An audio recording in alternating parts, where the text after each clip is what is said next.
Welcome to the SNLF Chris Prior Statman Show. Today, this is episode 1. We have the newest addition to the SNLF team, the Sussex Statman, the best in the business at what he does. Chris, tell the people a little bit about yourself, please.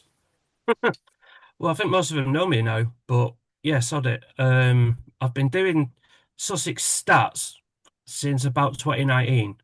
And it started just following Eastbourne Town games, and then it gradually grew and grew during the pandemic when we all needed something to do to keep ourselves sane.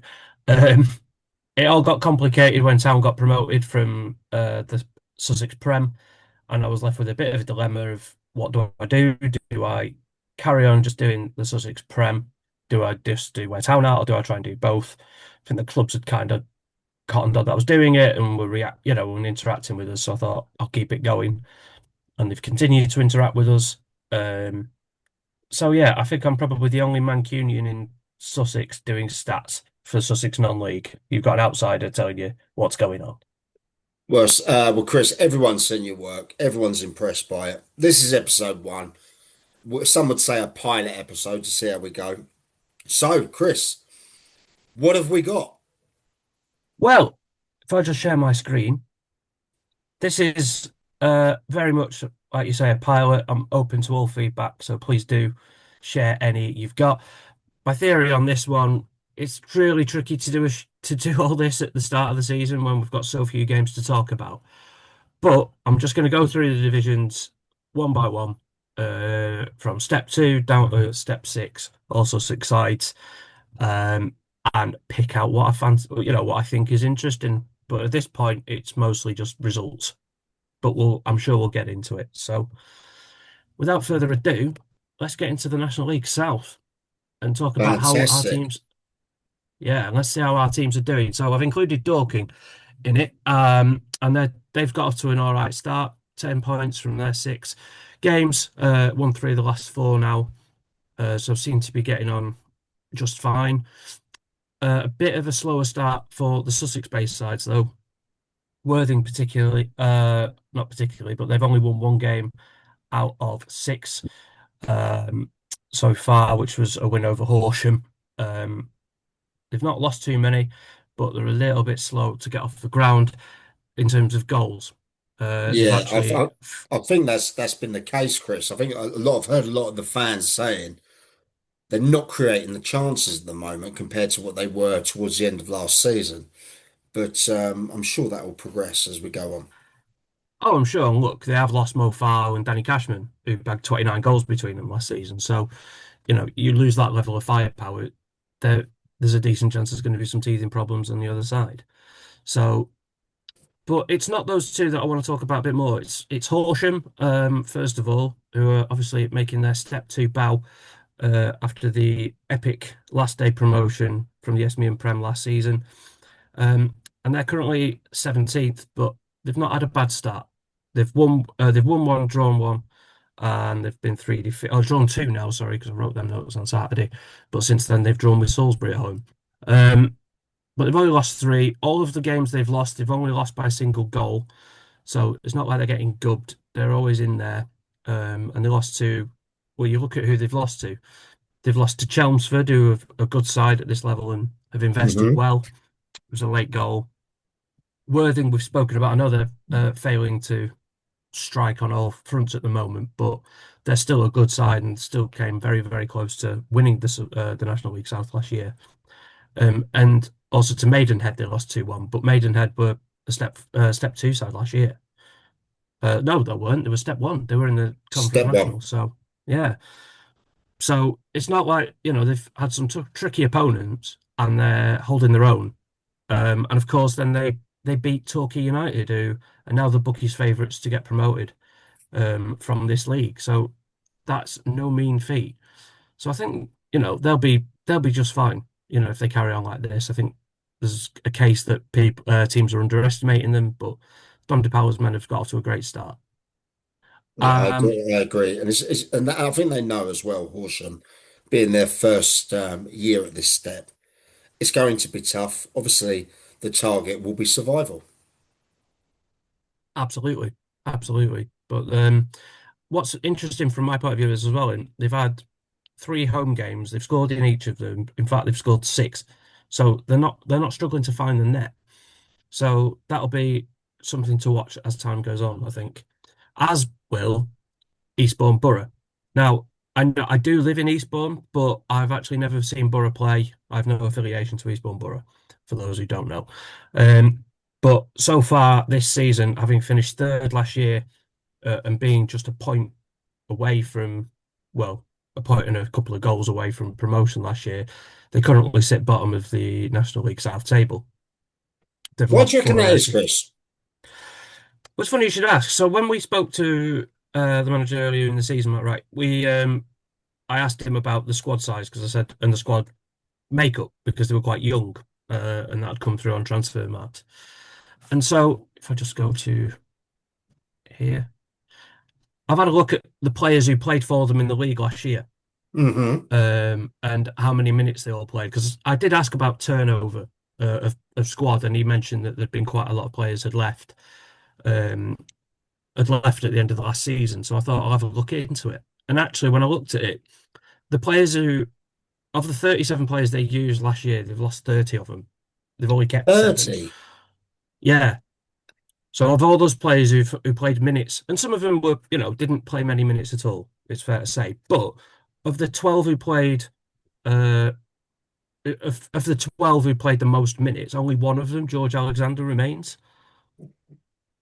Wow. So the players who left accounted for nearly 80% of all the minutes that Borough played in the National League South last year. That can't help with consistency and continuity at all.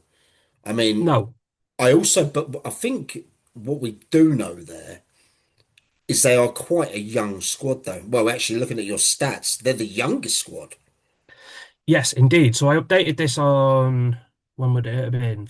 Maybe it was Saturday. It was before I went to watch Eastbourne Town. I had a look at this, and their average age, squad age, was coming out of Transfermarkt was the lowest in the league, at just 23.5. Now the league average is 26. So that is, and when you compare that with some of the likes of like Dorking, nearly 29, Horsham are 28. Like there's obviously a spectrum there, but Eastbourne Borough are the youngest in the league at the moment. So that is I think it's a lot to ask a young squad to follow on from last season's achievements.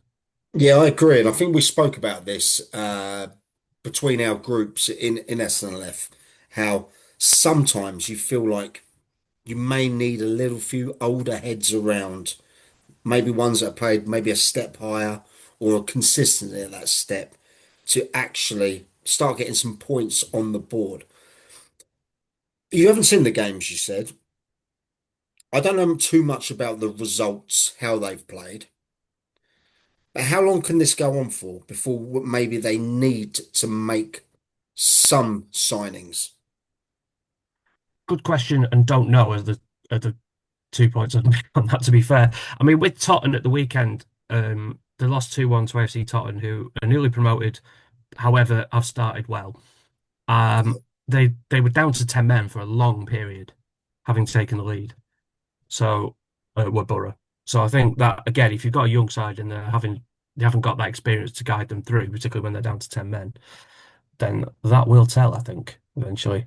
But in terms of how long that can go on, I've got the September fixtures up on screen now, just to Excellent. see what's coming. And I mean, there's a couple of tough games for Borough, but a couple of home games at which, they were very good at home last season. And unfortunately, it's a completely new squad now, so you kind of got to scrub that. But Hemel and Salisbury coming down to Priory Lane, hopefully will give, from their point of view, will give them something. But they've got somewhat bigger fish to fry this Tuesday. In fact, tomorrow, as we speak. Is that Horsham by looks of things? It is at the Fusion Aviation Stadium. They go to Okay. Horsham, who again have done all right at home. They're averaging 2 goals a game at home, and that's against Worthing and Torquay and Salisbury. What, So Chris, do you know what the surface is like down there? what Is it the the three is it grass or is it artificial? what at At Borough? Eastbourne. At Eastbourne, I yeah. believe it's artificial. Okay. which what might account for some part of the reason they were unbeaten at home last season. So going up to Horsham, I don't think will phase them. So long as, I mean, again, they've got a lot of new players, and if they're not necessarily used to playing on an artificial surface, I mean, they're yet to win this season. And they've lost two of their three at Priory Lane. So it's I'm not sure if the surface will tell, particularly at this point, but it's going to be a tough one. And Horsham, like I say, that they're averaging 2 goals a game at the moment. So you'd fancy them to score. It's going to be so that'll mean Borough are going to have to score at least once, if not twice, if they want to get anything out of the game. So Okay. it's going to be a big. It is going to be a big one. It's worth saying last year Horsham actually had the best home record in the Isthmian Prem as well. Right. So Okay. they won over three-quarters of their games. Now, obviously, they got promoted. You'd expect them to have a decent record there. But the quantum of it was quite, significant. So, and Borough's away record last season, it was mostly built on home. But again, as I've said, they've got basically a new squad. So it's kind of, I wouldn't say it's all that relevant. Good oak. It's a big game for both teams, though. It is. It's going to be Because really I mean, because if Eastbourne don't take something out of that, there's problems already. exactly. And for Horsham, there's not that many games against Sussex opposition at this level. So I'm sure they'll be bang up for it. Yeah, absolutely. And they've only lost one of the last four. So, but I mean, it's a bit of a whistle stop through the National League South. As I say, I'll hope to expand on it a bit more as I've got a bit more data and things to Absolutely. draw out. But on to the Isthmian Prem. Lovely. And again, we've got four teams in this. And the picture here is a lot rosier than it is for the National League South, I think it's fair to say. Our four sides have got off to a brilliant start. Lewis, particularly, I must admit, I was a little concerned for them, given all the noise coming out of the club in the summer, over About the the summer. finances and everything like that. Exactly that. Yeah. 120 Um, grand, I believe they were in debt. ouch. That's not the sort of thing you're going to find down the back of the sofa, is it? No, So not at all. when they lost at home to hashtag, I was thinking, oh dear, this isn't good. But to be completely fair, since then they have been on fire. They've won all four of their games, including two decent away wins at Carshalton and Welling United. Um, so that they've motored up to fourth now, which is great. And likewise, Whitehawk, they got off to, I mean, a rough start going to Ramsgate on their return to step three. And they get great gates at Ramsgate, so that was always going to be a tough one. But as I said, I think on the preview show, the bookies thought Whitehawk were well, they were bang outsiders for the league. They don't take bets on relegation, but you can infer that they were favourites for relegation from those odds. Yeah, I But mean, we looked at it, didn't we? And we talked about it, and we thought, obviously, we got some people that we know close in the camp with Ryan there, who's the director of the youth there. But even so, their budget isn't the biggest as well. And a lot of people are writing them off. And if we look at that, what's that, 3 wins on the spin now? yeah, well, they're undefeated in four. Mm. 3 wins and they drew at home to Chichester, which again, they're no mugs. They're a good side at this level. That's a good result. But then they've beaten Cray Valley, Paper Mills, at home. They've won at Wingate, but beating Dulwich Hamlet. Not only did they beat Dulwich Hamlet, they're the only team to have scored past them this season. Oh no, and that's Toby Ball who we had on Like, the podcast last week as well. indeed, Great keeper. on his return to Brighton of sorts, he let in his first goal of his stint at Dulwich. So a great turnaround from Whitehawk, and let's hope that continues. On to Chichester. Yeah, again, not a bad start. Only one defeat in four. I mean, they've had one defeat in five. I beg your pardon. They've had a decent start, and I think decent result against Folkestone, who are going to go well this season. Agreed. Um, and I think for them, the frustrating one would be Welling United. They've only got 3 points this season, and unfortunately, they all came in that game at Chichester. So that'll sting a little bit for them, but That would have put them it's in the early top days. four, top five. Yes, it would. Yeah, they'd be level with Folkestone Yeah. on 11 points. So that'll hurt. But massive shout out to Burgess Hill. who returned to step three, and they have acquitted themselves very, very well. 7 points from five doesn't sound like a lot, but all of those games are away from home. They are, So and they actually had a huge 5-1 FA Cup win yesterday as well. And yeah, they did. we're recording on the Monday, on the 1st of September. So, but that is a club that is really going to go places, I believe, Burgess Hill. Fantastic coaching setup, brilliant a new pitch that's coming, and owners by all purposes that have got money. I believe they were major shareholders in a company called Go Compare, and they sold that for a lot of money. Yeah, that's true. Now they're not going to spend it willy-nilly. They're going to spend it sustainably. But I believe Burgess Hill is a club that is on the up. It might not be this year, but next year, quite possibly. Yeah, I mean, they're investing in the infrastructure. That much is clear. You know, the clubhouse and the pitch and the scoreboard and all the stuff that makes a club off the pitch is what they, Agreed. and I think that is exactly the right thing to do. But on the pitch, which is where I sort of look at stuff. They've done very well. Two good wins, a draw at Aveley when they were 3-1 up. That might hurt, but Aveley aren't a bad side. They were National League. No, National League South last year. And Brentwood losing at Brentwood. I mean, Brentwood currently top the tree, Mm, so they're not a bad side, and we've discussed how well Lewis are doing, so that they can hold their heads very high at the moment, I think, can Burgess Hill. I And agree. also the thing with Burgess Hill, now we saw last season multiple instances of teams having to start the season away from home, coming back and really motoring once they got back home. You've got Peacehaven did it, Eastbourne United did it, Three Bridges did it. So if they can emulate one of those clubs in the way that they adapt to getting back home and really taking advantage of that, then I'm not saying they'll go up or anything, but I'm sure they'll be on for a really strong season. Now, on that, again, it's really tricky to try and find things to talk about this early in the season. But what I've tried to do here is, and this is something I'll maybe return to, is the goals chart. So you can just see how teams are comparing goals scored and goals against. Because sometimes, again, the fixtures do kind of tell a lot, but I think this might give us a bit of an indication. The interesting thing from my point of view, before I get into the Sussex stuff, is you've got the top three I've highlighted on the chart here.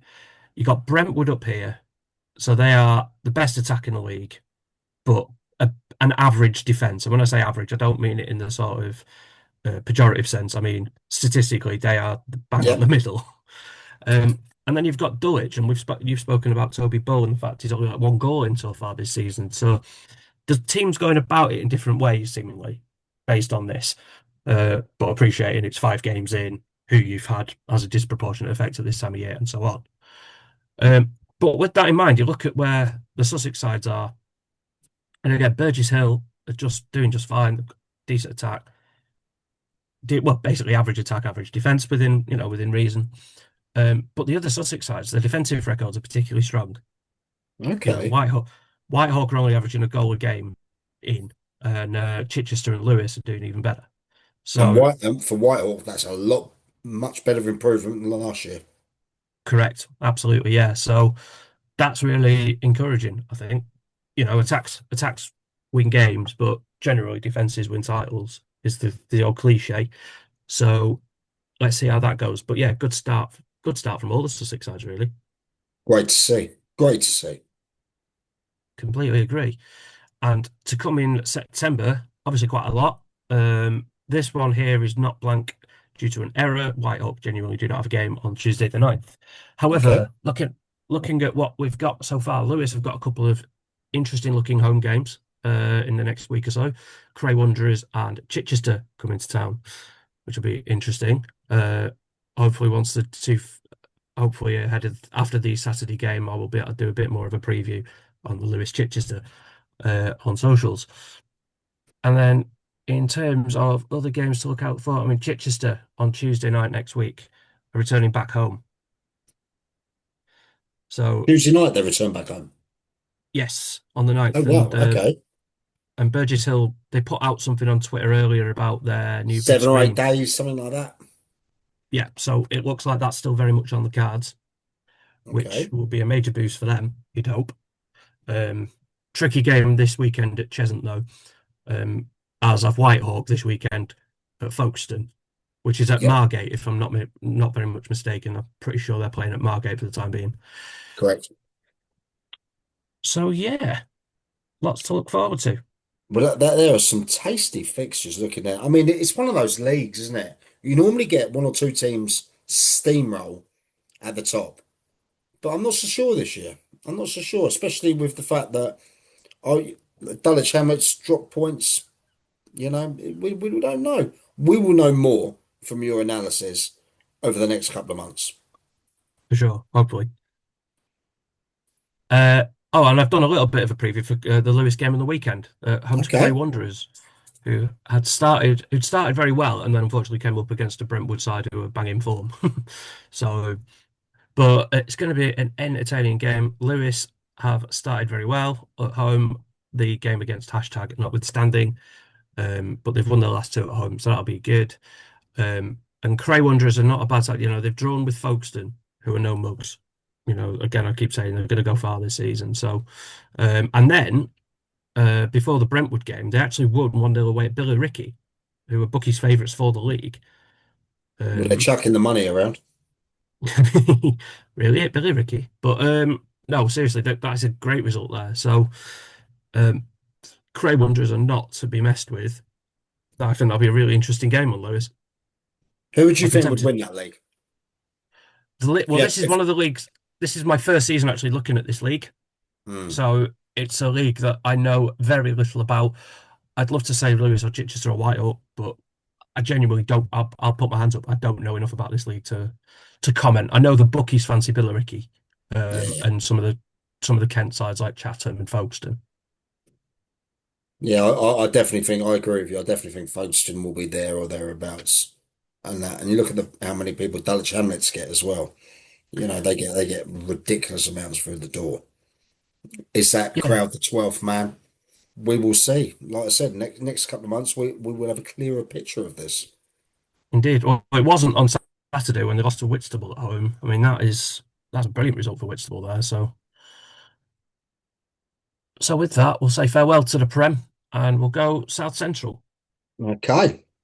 You'll note I've got a giant red alarm there. Unfortunately, What's the giant red alarm for, Chris?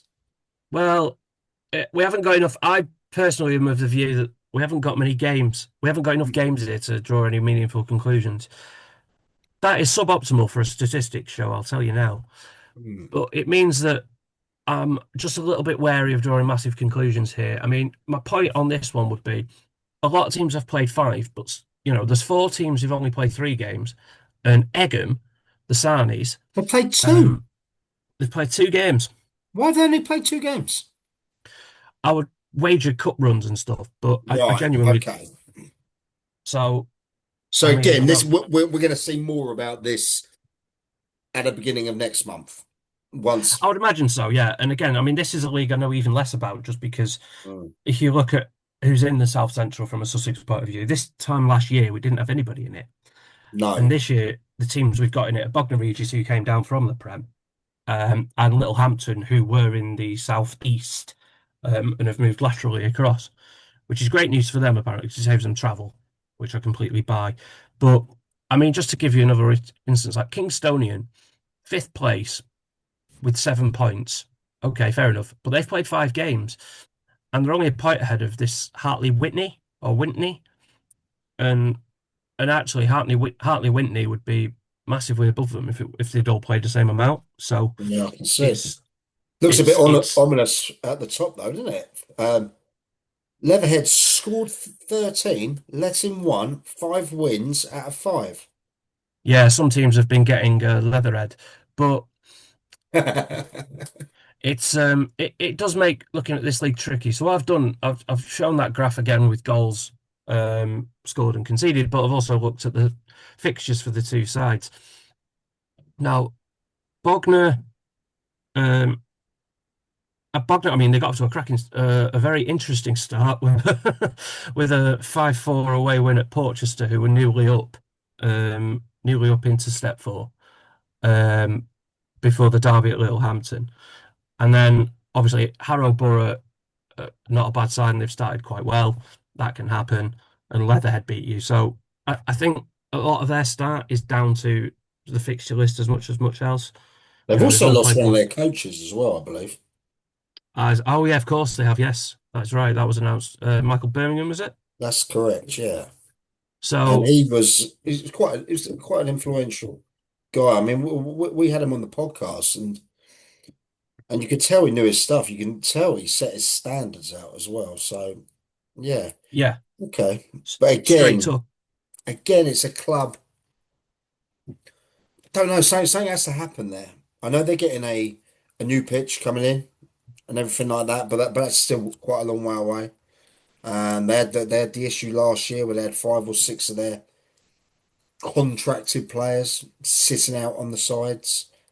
That was obviously difficult to see, I suppose, if you're a fan. But hey, for the fact it's a local club, I want to start picking up some points. Yeah, 100%, 100%. And I think what's quite nice for them statistically, or from my point of view, just from a cleanliness point of view, is their defense is the 16th best and their attack is the 16th best so far. So that, theoretically would Consistent. keep. Yeah, it's consistent. Would keep you up. You'd hope. You can't see Littlehampton there, unfortunately, because of Hendon, and I don't know why that is. But trust me, Littlehampton's record is the same as Hendon's. They're scoring 0.75 goals a game, albeit that's 3 goals, all scored by one Zion McLeod. They haven't scored in two. Now, those two defeats have come against Leatherhead, who, yes, we know are, a good side based on what they've done so far. But losing at home to a, a team who got promoted from Step 5 last year, Ferrum Town, 4-0 at home, that would that would have a little bit of alarm bells ringing for me. But it is only one game. I can't emphasize that enough. It is just one game. Um, so that would concern me if I was a Littlehampton fan. But yeah, again, one game. A lot can you can write them sort of games off if it's once in a season. Okay, excellent. I think they'll be okay. I mean, when I spoke to Mitch when he was on my podcast, it was like I asked him the question. I said, "What do you know about these teams?" And he said, "Nothing." And I said, "Right." And he went, "The same thing. They don't really know much about us." And I tell you what, Littlehampton, I know they just got beat, but they will always have a strong fan base there at the front, especially. I mean, well, you saw what they did in the cups. Yeah, but look, I hope it goes well for him. I know he's got the squad there. He may need a couple more potentially. I know Gaskin's only just getting back fit, but we will see. Yeah, but no, I mean, I completely agree. And even last season, like they looked like they were a threat of relegation from the southeast for a while. But I think we all said on record, like, that they should be fine, and so it proved. But to get out of that situation took nous from Mitch Hand and Gaskin and Co. So they're a good club. I'm sure they'll be fine. Me too. Now on to matters somewhat more familiar from from my point of view. The southeast. Now, again, the old sample size klaxon is there. However, I think this is a little bit easier. I think you're on stronger ground taking Okay. conclusions from this. I'd still be wary of it, but it's not quite as bad as one team having played 2 games. So, what have we got here then? Right, well, top of the pile of Faversham, one of the two promoted clubs or the two of the clubs who came up from the Scaffold last season, Hmm. and unbeaten with just dropping 2 points from their 4 games. The other promoted sides have also started really well, actually. So VCD are 11th, Hassocks 12th, Crowborough 13th. They're all I went up doing there last season, VCD. Good club, well. beautiful club, beautiful The pitch. one, the only thing I know about them is having lost Phoenix Sports from the league. We've then got VCD, who play a grand sum of about 100 yards from from Phoenix. That is that. Yeah, they are coming close. You're not wrong there, to be fair. It's like the Dundee Derby. So we've we've lost one and gained another. But yeah, so the promoted clubs have started very well, which will make the relegation battle for certainly very interesting at the end of the season. But in terms of the Sussex clubs, well, big shout out at top of the pile from the Sussex point of view. Broadbridge Heath in fifth, Chris Simmons' boys. They've only played 3 games as well. So Oh, they're, to, they're doing great. They are doing great. yeah, really good start. We'll come on to the fixtures in a little minute, but they've started really, really well. You've got Three Bridges in the top half as well, who've scored 10 goals in 3 games. Admittedly, um, having lost, they just lost to Broadbridge Heath actually by 2 goals to 1, but they've started very well, and I'm pretty sure they will have a very, very good season indeed. Um, then you've got a clump of the Sussex teams in mid-table, so Hassocks and Crowborough, like I said, newly promoted out of the division, and both seem to have made very good starts to their lives at step 4. Hassocks for the very first time. You've then got Hastings United, who have got, well, they've won one, drawn one, lost one of their 3 games, and they'll have 1 points with Eastbourne Town, who have played 2 games more. And then, unfortunately, at the bottom there, you've got the Wasps of East Grinstead Yeah. with 5 defeats from 5. But it's early days, Wasps fans, so no need to panic just yet. Um, but like I've said on the show a few times, and I think I've said it before now, who you've played has a disproportionate impact at this time of the season. And so what I've done here is I've kind of just highlighted the teams that the games that the Sussex sides have had, Yeah. so we can kind of break it down a bit more. Now, Broadbridge, I mean, again, just to reiterate, they've had 3 home games so far. They've drawn one, but they beat Three Bridges at home. Now, Three Bridges are a very good side, very dangerous Very good going side. forward. Yeah.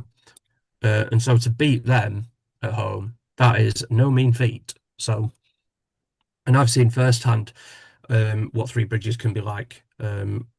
I was there on day one when they beat Eastbourne Town 5-0, and I think the game ran away from Town a little bit, but Okay. you know, you've got Three Bridges. Well, it was 1-0, and then Lucas Rodriguez got 2 yellow cards in a minute in the second In a half. minute. If it were a minute, it was 2. It was really No. close. And then Reece Hallard scored a hat trick. I think we conceded 4 in 19 minutes. So, but then they followed. To be fair to Bridges, they then followed that up with scoring 4 away at East Grinstead. So Reece Hallard is going to do that to teams. He's a good striker. So, and then in terms of the others, I mean, East Grinstead, I think fixtures haven't been kind to them. To be fair, uh, starting with Whiteley, Three Bridges, Sittingbourne, and Sevenoaks. That is a mean, mean fixture list. Yeah, Um, that's not ideal. so, um, yeah, I said early doors on the preview pod, I think they'll get relegated. Having seen them against Eastbourne Town, I think that 2-1 scoreline probably does them more favours than it does Town. I think Town Okay. probably could have scored a few more goals. So, but the keeper, I mean, Rex Porter was he performed really, really well in goal. Um, yeah, and then in terms of the others, I mean, Hastings, it's hard to get a read on them. There's been a lot of turnover over the summer. Um, I think even if you just count the players they've signed from the Eastbourne area, I think there's been a lot of turnover at Hastings in the summer. So, but they've played 3 games. They drew with Erith, who that's their only point of the season so far. They've been struggling though. They have, yeah, and I think some of the investment might have come out of Erith Town, from what I've heard. But that notwithstanding, the Eastbourne Town game, I've heard that Town were unlucky to come away with a defeat there. And then they went and lost at Crowborough. Now, quite a few teams will lose at Crowborough this season. The Muggeridges, Danny Wood, etc., have got them really well set, I think. And their home record, I mean, they've beaten Hassocks and they've beaten Hastings at home so far. I think that's going to be a tough place for a lot of teams to go. So you don't want to judge them too harshly on that. But Crowborough will do well at home because they have fantastic support down there. No one wants to go down there either. You know. no, I went to the playoff final against Eastbourne United last year, and it was a cracking atmosphere. Really good, place to play your football, and yeah, the fans are loud and they generate a lot of noise for the team. So good on them. Um, yeah, and then Hassocks as well. I mean, they've got off to a good start at home. Last minute winning from Alex Fair against Herne Bay, um, and the deserved 2-1 win over Eastbourne Town on the bank holiday Monday. So I it's think Hassels will be okay this year. I really do. I think that they will probably end up probably roughly where they are now, around mid-table, and for them yes, that will be a fantastic achievement. They really will. yeah, step But for but debut. yeah, Um, and Pat if they can Harding, the stay up, I chairman think they'll be down there, is doing great things around his social media, his sponsorship, his catering, the match day experience. Those Westlake lads, top lads they are. Um, yeah, yeah, I really reckon they'll be really okay. I do. Yeah, I do as well, and I've said as much. And I was at the Beacon for the game on Bank Holiday Monday against Eastbourne Town, and that is a club going places. But again, not doing it. They're not doing it through money. They're just doing it just from building something organic, and it's always a really nice place to go and watch your football. The Beacon, particularly when the sun's out, and we were lucky with the weather, so should get that in there. But no, the way they walked to the League and Cup double in the Sussex combination last year, 97 points. Um, they were absolutely unbelievable last year. So, I mean, but and also I think their 23s won the league as well. I and the think, 18s. and the 18s. Yeah, I mean, so you've got continuity for the club there, another club that's going places. So shout out to Yeah, Hassels. completely agree. Now, oh, was that all I had? That's all I had. In which case, I might as well just mention the only club I haven't really spoken about at great length is is Eastbourne Town. Um, and the start we got off to. So obviously, at What's half happening at your time on club, Chris? What's happening? well, at half time on Saturday, I was stood a bit damp on the side of the pitch at East Grinstead, and Town were bottom of the league as it stood. And I thought, I've got my first stat show on Monday, and I'm going to be talking about how Eastbourne Town are bottom of the league. And I've said before on the show, like, I didn't really worry because just I trust the management there. Gene McDonald is as good a manager as we could hope to have. I think genuinely, I think he's done the job he's done at Eastbourne Town has been incredible. We have been unlucky with injuries so far. I don't like talking about that for the simple fact that I don't know what the situation is like at any other club. Okay, When people talk about when you hear people talking about the Premier League and always saying like clubs are doing well with injuries or they're unlucky with injuries, they can say that because they have access to all that data. I do not, with the best will in the world, and I don't have my ear to the ground on teams like Deal Town or Sittingbourne because they're miles away, and I'm just one guy doing what I can in my spare time. So I don't like leveling. I don't like using the injury excuse because trying to be fair to all teams. And so like when we got beat by Hassocks the other day, I knew we were missing loads of players, but they could have been, and I wouldn't have necessarily been any the wiser. okay. So it's not something I like to talk about, but I do know for a fact that we have been missing players through injury and general unavailability. Even this weekend, we were missing. I think our centre half pairing this weekend was 17 and 18, which is What, eight really years young. old? 18, Look, 17 and 18. I'm a firm believer. If you're good, if you're good enough, you're old enough. Yeah. Um, Completely agree, but that is probably as young a partnership at step four as you'll find. I don't think you find a younger one than that. Mm. But look, it's great to see, provided you can get the results. Because if you Yeah, don't get the and we did. results, that's on the gaffer. Yeah, no, completely good. But I think, like I said, Jude has been bold with his decision making. I mean, starting those two was, quite a good decision. The substitution he made at halftime changed the game completely. And like I said, it was. I've said to a few of the players, I said to Jude, it was 2-1 getting on 4-0. Like genuinely, it was just one of those games. So uh, I'm hopeful that that marks a bit of a turning point in town season. Well, I'm rooting for you, pal. Right, onto the county prem, My and this one, favourite. this one, I must admit, This is I my I have a very favourite. big. You know these are my favourite leagues, don't you? Yeah, oh, yeah, that's come across loud and clear, but it's probably one of mine as well because up until fairly recently, it was all I knew of town. was this and the Vars run. So I do love this league. And so far we've got, and again, we don't actually have the problems here too much of game discrepancies. So, well, with the exception of maybe Guernsey, um, logistics notwithstanding. So, Yeah. what? Do you reckon that's going to be interesting this season because we're only three, four, 5 games into the season, and already one game's been called off because they can't get flights. Do you know what I mean? Well, it's two, isn't it? Well, it's the second one now, isn't it? Well, a second one that's happening tomorrow. Is it tomorrow? Saturday, I believe it was meant to be on Saturday. Was it what Saturday coming? Was it? Yeah. Yeah. So that's two.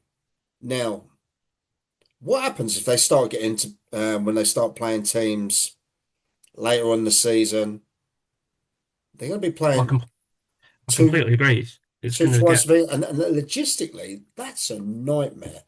I mean, I'll find out myself. I'm going there on October the whenever Horsham YM are playing away in Guernsey. I'm okay. I'm I'm going out there. I'm going out on the Friday, the Saturday, and the Sunday. I'm gonna have a proper dugout out there, a dugout drink up out there. But Nice. it'll be interesting because look, it's great to have them in. It's great to have for the teams to have them in. Completely agree. You know, it's lovely for the lads of the other clubs to go out, have their away day, their proper away day. You know, if they stay the night and that. But So there could I be trouble completely, ahead. no, I completely agree. And look, as many of you will know, and as I've already said, I'm not from round these parts, but my my hometown has a Step Five club. Um, the smallest club, in fact, or the smallest town to have had a top flight football club. Little quiz Okay. question for you there. Glossop North End, Lots multiple of time North End. FA Vars finalists multiple times. However, they have Isle of Man in their league, and a couple of my mates have been over to the island and done it, and they said it's brilliant. I mean, admittedly, they did get stuck at What's that, a Douglas ferry? Airport. No, it was a It flight is a from flight, is Manchester. it? Yeah. Oh, that's So, cool.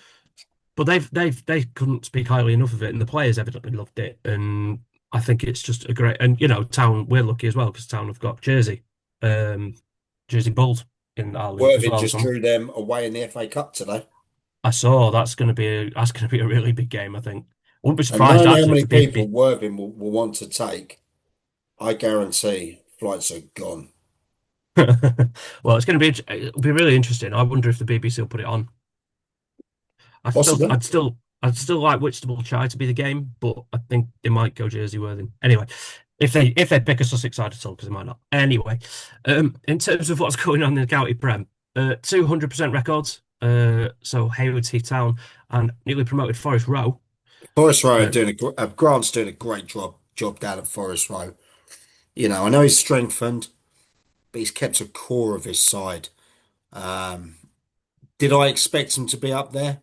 Well, knowing what he expected, possibly, but he expected to be pushing for it. So look, good on him. And obviously, I always give. Last year, I gave this team the kiss of death in Hayward Heath, and they haven't let me down yet. no, they haven't. I mean, we'll come on to who they've played in that in a minute, but they've got off to a perfect start. You can't ask for better than 5 wins from five. The other three unbeaten sides are New Haven, who finished last season like a train up until I think the playoffs were out of bounds and then the results fell off. But generally, a really good end to the season. They've started very, very well. Stenning Town, who I know you went to see when they hosted Pagham. Was it Pagham? It was Trev and thing went there. I haven't seen Stenning Ah, this okay. year, but I know that Stenning are banging in goals and they look good on the attack, defensively sharp. You know, they will. For me, it's either them or Hayward Heath. I think at this for the I think title. we all said, I think we all said that, didn't we, at the start? Mm. Like, and they've got Tunbridge Angels in the FA Cup, well, which that's a really nice tie for them. So, but Yeah, no, they've got off to a cracking start. And I'll give shout out to Bexhill Hill as well. I did not expect them to be where they are, the but Pirates. Arr. aye. new manager as well, because Ryan Light left the job at the end of last season. So they've got off to a cracking start as well. So fair play to them. I will say for Shoreham as well. Now, they'd only won 2 games in 2025 in the league prior to this season starting. They've already won It's a club I three. know well. I've been to see them a couple of times. I had the away day that got me banned by the wife, a stadium ban for 7 days. Great chairman there, Low Edwards, former Vardinians manager. Got a young side down there, knows what he's doing. Um, Supporters' expectations are getting a bit higher than they were last year, put it that way. So Well, I mean, they only avoided relegation in the last minute they of the did. season due And to a goal ironically, it was elsewhere. again the team that conceded was Loxwood, who was managed by Deathy, who'd left Yes, Shoreham a few games before. So yes, that was crazy. that was a mad ending. Um, but yeah, no, fair play to them. They've already won more games, like I say, in August than they've won in the previous 7 months of the year. So props to them for that, and props as well to Little Common. Last Yeah. season got off to possibly the worst start, or one of the worst starts of a season you could ever wish for, but they've already won back-to-back games after 5 games. It took them 32 games to win back-to-back games Wow. last season. So that is a cracking start for the boys. Back-to-back wins. Not only, it's not like they were beating nobodies either. They beat Eastbourne United away, which good result, and also Guernsey. Now, admittedly, Guernsey were down to 10 men very early on, in fact. But that's still a great result there for Little Common. You can just see it there. Eastbourne United away and Guernsey at home. See, I'm not making it up.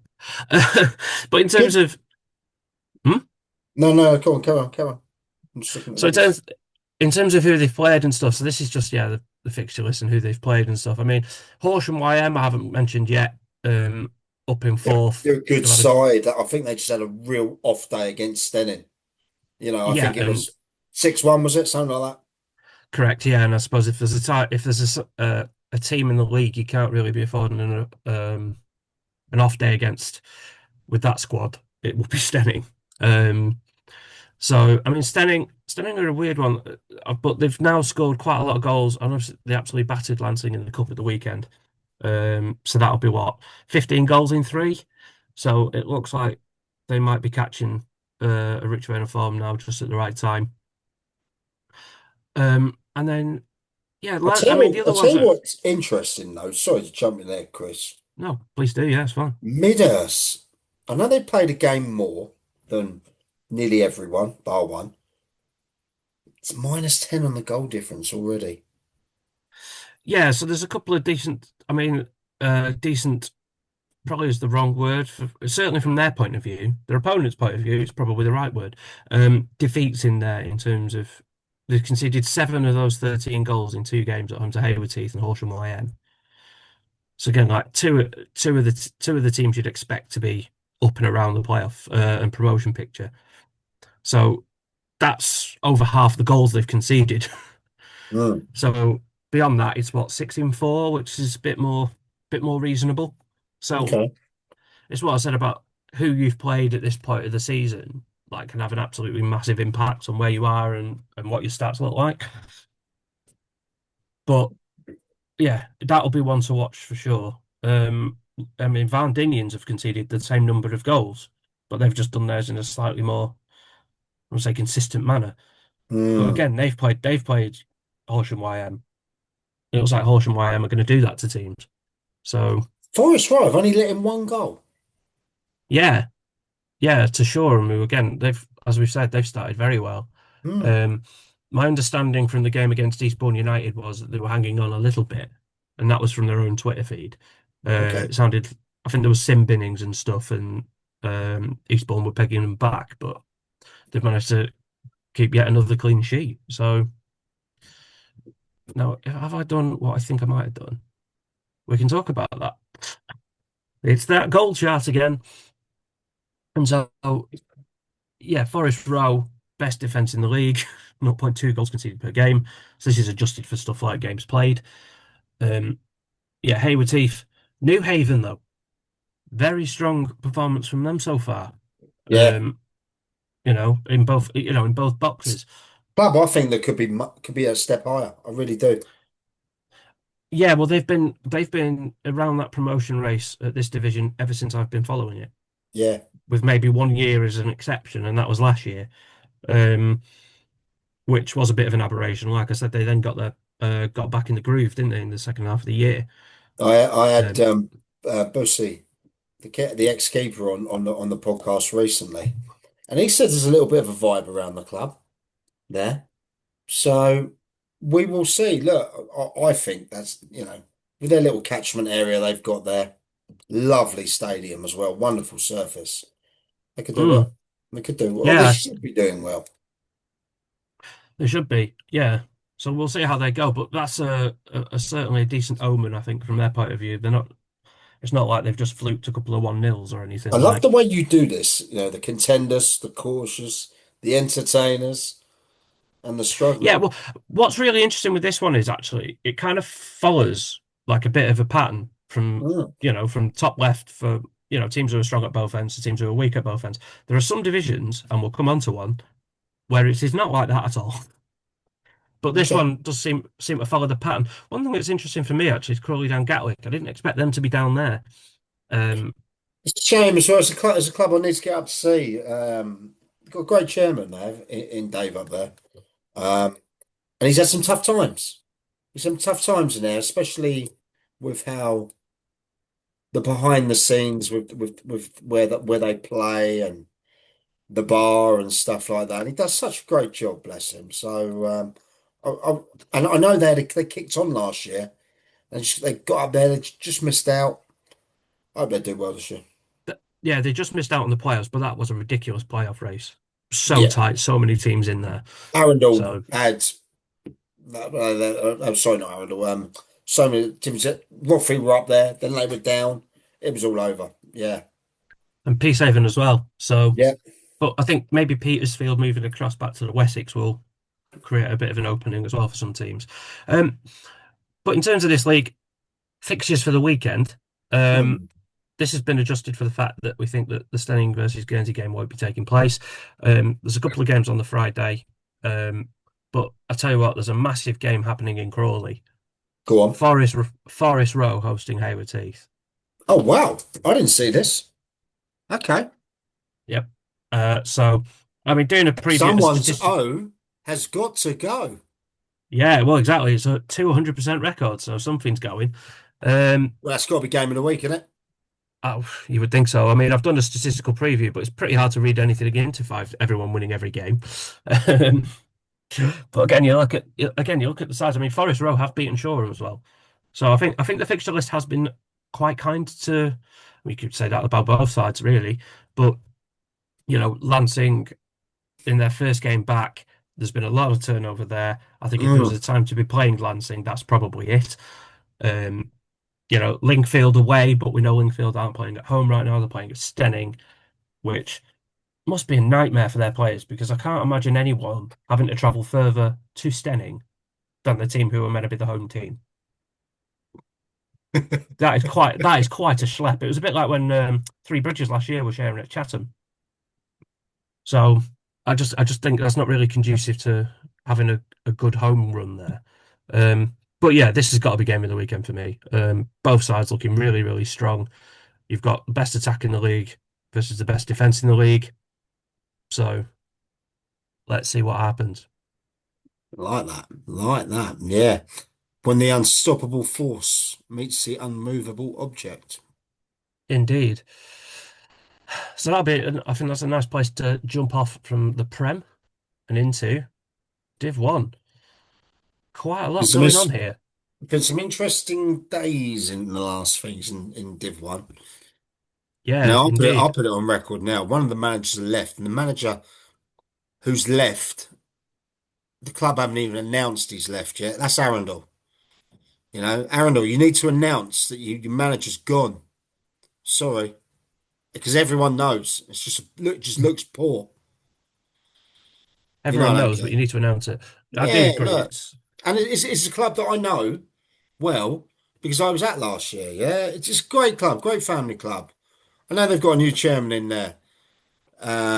They've got a new sporting director in there who, by all accounts, hasn't even seen the first team play yet. So that's interesting. But hey ho, look, I'm sure they'll announce something. That's my rant over. no worries. Well, there's only one team with an 100% record, which is rare at this. You'd usually expect at least two, but no, there's only one so far, and that's Big Mo. Godalming Town. Big Mo at Yeah, goal, Godalming, yeah. they Um, they just lost their goalkeeper actually. Again, ironically, against Arundel the other night, the goalkeeper broke his arm in two places in a yeah, challenge, so that's not going to be good. But no, well, Mo's a great coach. He's respected everywhere, yeah, and well, we had him on the show recently, didn't we? So, he loves his stats. So he'll be tuned into this. Shout out, Mo. indeed, well, all the best and speedy recovery to the goalkeeper in question because that is a Yeah, nasty injury. But yeah. I'll yeah, send my regards.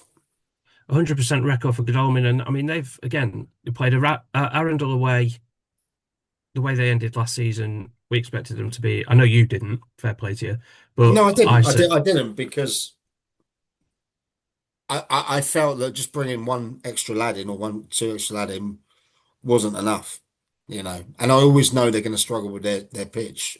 You're going to be playing Tuesday, Wednesday, Tuesday, Wednesday. Sorry, Tuesday, Saturday, Tuesday, Saturday, Tuesday, Saturday. You know.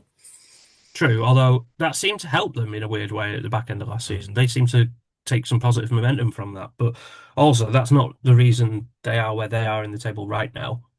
Um, but back to Godalming, they also beat Loxwood as well. So they've done really well. The only other side to be unbeaten is Oakwood.